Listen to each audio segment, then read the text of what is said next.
On July 20th, 2010, while I was releasing video responses to Jarrah White's MoonFaker Exhibit D video series, a task that took considerably longer than I thought it would, Jarrah threw back a two-parter that is chock full of typical Jarrah-esque he said, I said banter. As usual, Jarrah missed the point on several things that I said, and so I feel compelled to reply before moving on. Sorry, no science here. Just clarification of Jarrah's claims and my rebuttals, and my personal observations on a method of rationalization for moon hoax claims that I will from this point forward call Jarrah logic. Before continuing with his attack on Exhibit D, Webb released a 5-part video response to my Australia and the Conspirators. The 5-part series has to be by far the weakest pro-NASA video since Astrobrand 2's video on reflected light. There are actually only 2 points that warrant my attention. Firstly, Webb continuously alleges that I never mention that the Tidbinbilla Communications Complex in Canberra is NASA's facility in Australia. Although Jarrah acknowledges NASA's tracking stations at Goldstone and Madrid, he avoids mention of Canberra in his Exhibit D series. This is an outright lie by Webb, because I did mention this. In both Exhibit D and my Australia and the Conspirators, I prominently showed a clip from the ABC series Catalyst in which the Tidbinbilla complex is visited and clearly stated as being part of NASA's deep space network.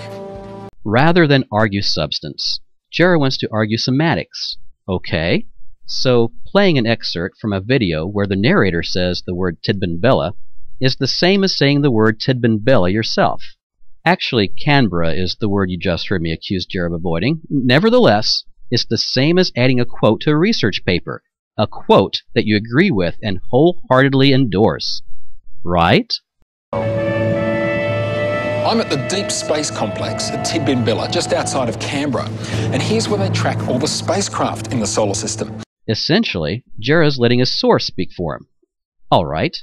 That means that Jarrah must agree with this source and accepts what it says as fact, right? So we should assume then, using Jarrah logic, that he is still in agreement with another statement made later in that very same excerpt from that very same episode of Catalyst. Now this dish is probably the most famous here, is it? Yeah, this is the dish originally from Honeysuckle Creek that actually returned the very first images of Neil Armstrong and Buzz Aldrin walking on the surface of the moon way back in July 1969. Since Jarrah repeats the statement, as well as the line about Tidbinbilla, in both his Exhibit D and Australia and the Conspirators videos, then he must also agree that Honeysuckle Creek received the first images of Neil Armstrong and Buzz Aldrin walking on the surface of the moon. Hence, Jarrah must agree that man walked on the moon. That is the only Jarrah-logical conclusion that's possible. And if that's the case, then we're done here, right?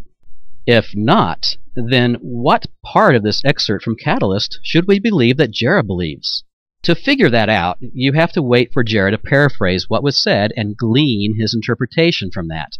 When I said that Jarrah doesn't mention the word Canberra, I simply meant that he doesn't say the word himself in his Exhibit D series. In his critique of both documentaries, Webb used clips that came before and after this section. So he had to have known that I have always specified that Tidbinbilla is NASA's facility.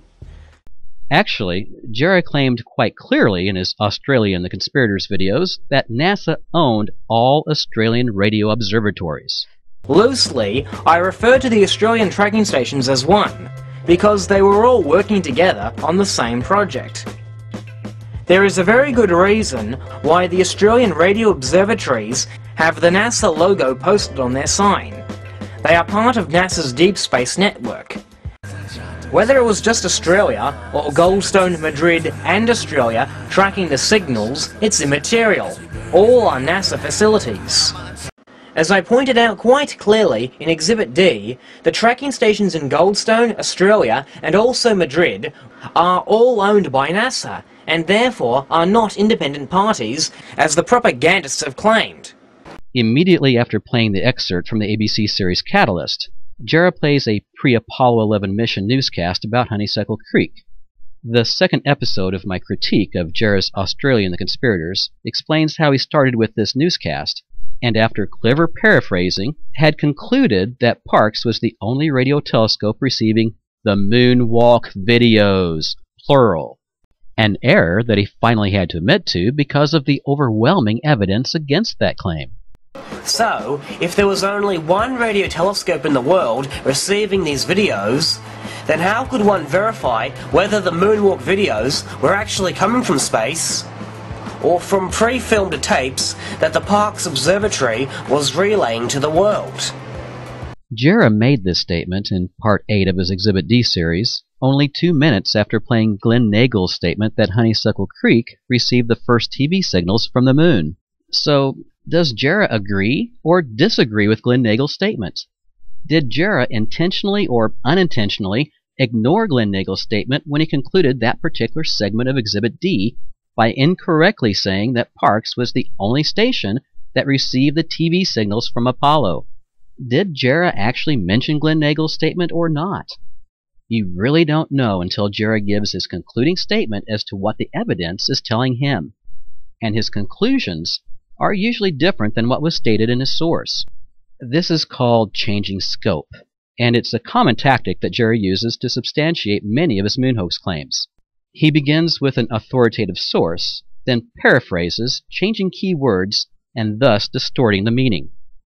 Another example of doing this is when he starts with William Hartmann's correct statement that Earth rocks and moon rocks have identical oxygen isotope ratios, and paraphrased it incorrectly as Earth rocks and moon rocks have identical isotopes.